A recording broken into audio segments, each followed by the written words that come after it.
Hello my student, अभी question number 23 है math vector algebra for JEE advance 2022। Question को देखिए और ट्राई कीजिए, फिर इसके बाद मैं इसका आंसर दूंगा। ओके, ट्राई कीजिए।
ठीक है, देखा जाए। ये क्वेश्चन स्केलर ट्रिपल प्रोडक्ट के कॉन्सेप्ट से जुड़ा हुआ है। और क्या कॉन्सेप्ट है देखिए, यहाँ पर दिया हुआ है यू बी डब्ल्यू। मान लिया जाए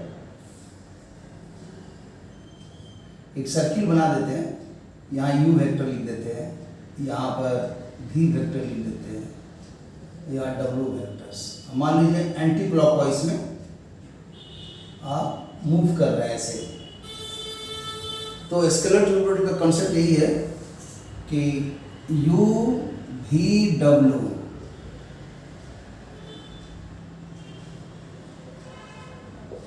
का जो आंसर लिखते हैं वो पहले आ जाएगा डॉट यहाँ पर, और बाद में आ गया क्रॉस। इसका मतलब यही है। और इसी आंसर्स को चाहें तो यहाँ पर पहले करना है क्रॉस। ऐसा नहीं कि पहले डॉट कर देंगे, क्योंकि जैसे पहले डॉट कर देंगे तो स्केलर क्वांटिटी हो जाएगा, और जहाँ ये स्केलर होगा तब फिर उसके साथ क्रॉस कर ही नहीं सकते।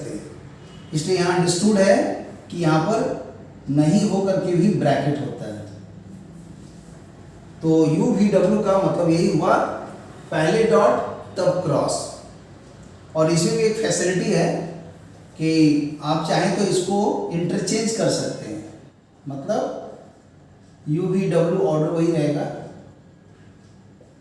और डॉट की जगह क्रॉस, क्रॉस की जगह डॉट। तो यहाँ क्रॉस हो जाएगा, यहाँ डॉट हो जाएगा, और उससे ब्रैकेट स्टार्टिंग में आ जाएगा। तो ये इसके प्रॉपर्टीज में आता है कि जब भी यू वी डब्ल्यू निकालेंगे स्केलर ट्रिपल प्रोडक्ट, तो अगर लाइन से यू वी डब्ल्यू लिखे हुए हैं तो अगर यहाँ पर डॉट आया तो यहाँ क्रॉस होगा, और जब भी क्रॉस आता है इसका मतलब यहाँ ब्रैकेट दे या ना दे, अंडरस्टूड है कि यहाँ ब्रैकेट होना जरूरी है। क्यों? अगर शुरू में ब्रैकेट दे दिया कोई गलती से तो ये तो स्केलर क्वांटिटी हो गया। स्केलर क्वांटिटी के साथ वेक्टर का कभी भी क्रॉस होता ही नहीं है। इसीलिए यहाँ ब्रैकेट दे या ना दे, मीनिंगफुल सेंस का मतलब ही हुआ कि ब्रैकेट लास्ट में रहेगा क्रॉस के लिए, लेकिन बेहतर है दे ही दिया जाए ब्रैकेट। और यहाँ पर ये डॉट को क्रॉस से इंटरचेंज किया जा सकता है, तो इंटरचेंज कर दिए। तो इस तरह से इंटरचेंज करने से ये आ गया डॉट की जगह क्रॉस और क्रॉस की जगह डॉट। तो ये भी कॉन्सेप्ट होता है, और ये इसके बराबर होता है, और ये इसके बराबर है। फिर इसी को और अगर आगे बढ़ाएंगे तो इसमें और भी एक चीज आ सकता है कि ये दोनों के बीच में डॉट है, तो डॉट है तो ए डॉट भी तो बी डॉट ए होता है। तो ये पूरा उठा करके इधर लाया जा सकता है, इसको उधर लाया जा सकता है। उसी तरह यहाँ पर भी ये डॉट में ये आगे और ये पीछे जा सकता है। तो इसलिए इसके दो ऑप्शन लिखे जा सकते हैं, एक ये खुद और इसको इंटरचेंज करके, तो एक और दो हो गया।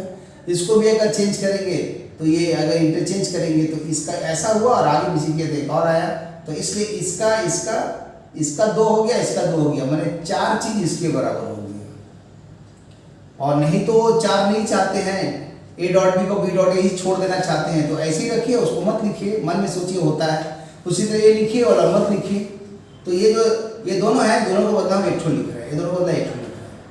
फिर इसी यू वी डब्ल्यू का एक कंसेप्ट और होता है कि ऐसे घूम रहे हैं यू वी डब्ल्यू, तो शिफ्ट होकर के यू वी डब्ल्यू माने 1 2 3, तो अब आगे बढ़ते जाएंगे। तो स्टार्ट किए थे कहाँ से, यू से, तो यू वी डब्ल्यू, अभी यू छोड़ दीजिए तो क्या होगा वी डब्ल्यू यू, तो ये वाला वी डब्ल्यू यू भी हो सकता है। तो इसी कंटिन्यूएशन में लिख देते हैं कि बराबर में आ जाएगा वी डब्ल्यू यू। इसी कंटिन्यूएशन में वी डब्ल्यू यू, और ये इसके बराबर होगा क्योंकि यू वी डब्ल्यू चल रहे हैं, तो यू वी डब्ल्यू है तो यू छोड़ दिए तो कौन आया वी डब्ल्यू यू। फिर उसी तरह ऐसा सोच सकते हैं, वो कैसे होगा, तो पहले डॉट और फिर क्रॉस, फिर इंटरचेंज, तो यहां क्रॉस यहां डॉट और यहां ब्रैकेट आ गया, ये भी सही है। उसी तरह ऐसे घूमते जाएंगे तो इसका भी 4 आ सकता है, कैसे, एक आया ही है, इसकी जगह पर ये इंटरचेंज करके लिख सकते हैं। फिर ये वाला भी आया हुआ डॉट, इसको इंटरचेंज कर सकते हैं, तो वो वाला हम नहीं लिख रहे हैं, यहाँ भी नहीं लिख रहे हैं, वो इसको इसी में मर्ज कर दिए, इसको इसमें मर्ज कर दिए, जैसे यहाँ पर मर्ज कर दिए थे। क्या मर्ज किए थे कि ऐसा वाला को उल्टा लिखे थे, फिर इसको उल्टा लिखे थे, तो जरूरत नहीं लिखने का, एक ही टो लिखिए, यहाँ भी एक ही टो लिखिए। और इसी को आगे बढ़ेंगे तो U से स्टार्ट किए थे तो यू वी डब्ल्यू आया था, फिर आगे बढ़ेंगे तो वी डब्ल्यू यू आया, ये दोनों बराबर है इसलिए इसके इक्वल है, एम सूची का अलग है, सब इक्वल है। और इसको हम ऐसे लिख देते हैं बराबर में, यहाँ का बराबर है तो ये भी इसके बराबर है, सब एक दूसरे के बराबर है, ठीक है। तो यहाँ भी बराबर लिख दीजिए, ए वाला इसके बराबर, फिर ये बराबर आगे बढ़ करके यहाँ बराबर हो गया, लगातार चल रहा है। फिर अब इसके आगे देखेंगे, यू से चला तो यू वी डब्ल्यू चला, एक स्टेप छोड़ दिया यू तो वी डब्ल्यू यू आया, फिर ऐसे आया, फिर भी छोड़ देंगे तो डब्ल्यू यू वी, तो डब्ल्यू यू वी, और यही वाला फिर ब्रेक करेंगे इसी तरह, पहले डॉट तो दिस डॉट यू वी, और फिर यहां पर क्रॉस डॉट इंटरचेंज, तो आ जाएगा डब्ल्यू यू डॉट वी, यहां क्रॉस और यहां पर ब्रैकेट हो जाएगा।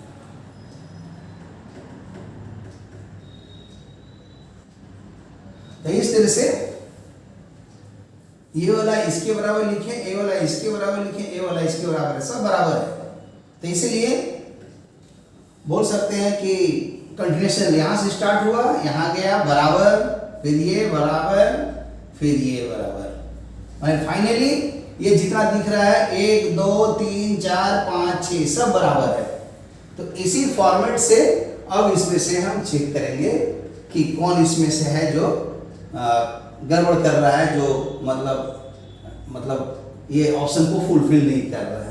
तो स्टार्ट करते हैं, मान लीजिए यहाँ से यू वी डब्ल्यू, तो देखते हैं कहाँ पर है, तो 1 2 3 4 5 6 तो लिखा हुआ है।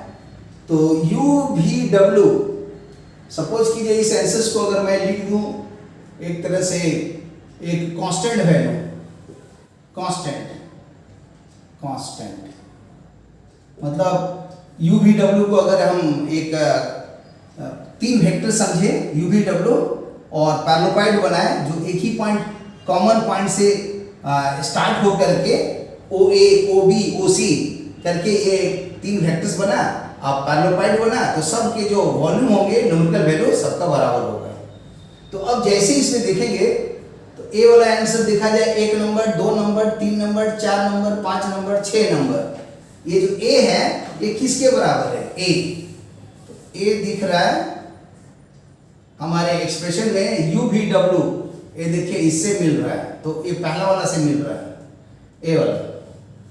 फिर देखेंगे ये बी किससे मिल रहा है, तो बी देखेंगे भी डब्ल्यू यू खोजा जाए, ये देखिए यहाँ पर मिल रहा है v क्रॉस यू। ये नंबर कितना है? ये b है, तो यहाँ 1 2 3 4 नंबर से मिल रहा है, b वाला 4 नंबर से मिल रहा है। फिर देखेंगे c जो दिख रहा है c आंसर्स वो है v u w, तो v u w यहां से मिलना चाहिए था, लेकिन यहां देखिए ऑर्डर चेंज किया हुआ है, v w u है। अगर इसको इधर कर देंगे तब तो यहाँ माइनस आ जाएगा, इसलिए ये वाला जो आंसर्स है सोच सकते हैं इस आंसर्स के बराबर तो आ ही नहीं रहा है। मतलब कैसा आ रहा है? तो ये जो आंसर्स लिखा हुआ अगर इस आंसर्स में अगर हम लोग लिख देते हैं w क्रॉस u, तब इसके आगे माइनस साइन देना पड़ेगा, तब जाके मिल रहा है, नहीं तो नहीं मिल रहा है। तो इसलिए c इसमें से कहीं से मैच नहीं कर रहा है, इसलिए भी इसको छोड़ दे रहे हैं। और दिखना चाहें तो c कैसे मैच कर रहा है, तो c मैच कर रहा है ए वाला आंसर यहाँ से 1 2 3 4, तो 3 से मैच कर रहा है। कैसे? अगर इस आंसर्स को c को ऐसे ही छोड़ दें और ए वाले आंसर्स को अगर यहाँ से देखें तो दिख रहा है कि ये इंटरचेंज करना पड़ रहा है, मतलब इस आंसर से मैच करने के लिए हमको यहाँ पर माइनस साइन देना पड़ रहा है, तो एग्जैक्ट तो नहीं मिला। अब आगे इसको छोड़ देते हैं, तो आगे बढ़ते हैं डी में, देखते हैं क्या हो रहा है। तो डी वाले में देख रहे हैं u क्रॉस v w, ये देखा जाए कहां पर है, तो u क्रॉस v w, ये देखिए 2 नंबर में मिल रहा है, तो ये 2 नंबर में मिल रहा है। तो क्लियर हो गया कि c वाला ही मैच नहीं कर रहा है और बाकी सब मैच कर गया, इसीलिए इसका आंसर हो गया सी। हाँ, ये आंसर भी ठीक हो जाता अगर इस क्वेश्चन को चेंज कर देता। कैसे? तो लिख देता v dot w cross u, तब उससे मैच कर जाता, तो उस आंसर्स में मैच नहीं कर रहा है। मतलब इसको अगर सोचेंगे कांस्टेंट है तो ये भी कांस्टेंट है, ये भी कांस्टेंट है, लेकिन ये कांस्टेंट विथ माइनस साइन आ रहा है, इसीलिए ए वाला आंसर्स मतलब ही जो है इसके साथ किसी का मैच नहीं कर रहा है। तो लिख रहा है ना, for the 3 vector this which of the following expression is not equal to of the remaining 3, तो रिमेनिंग 3 से ए वाला जो है मैच नहीं कर रहा, जबकि ए वाला इससे मैच कर जा रहा है, ए इससे मैच कर जा रहा है, ए वाला मैच नहीं कर रहा है। अगर इससे मिलाना चाहें तो दिख रहा है यहाँ तो माइनस आ रहा है, तो इस तरह से ये answer. Okay, thank you for watching the video.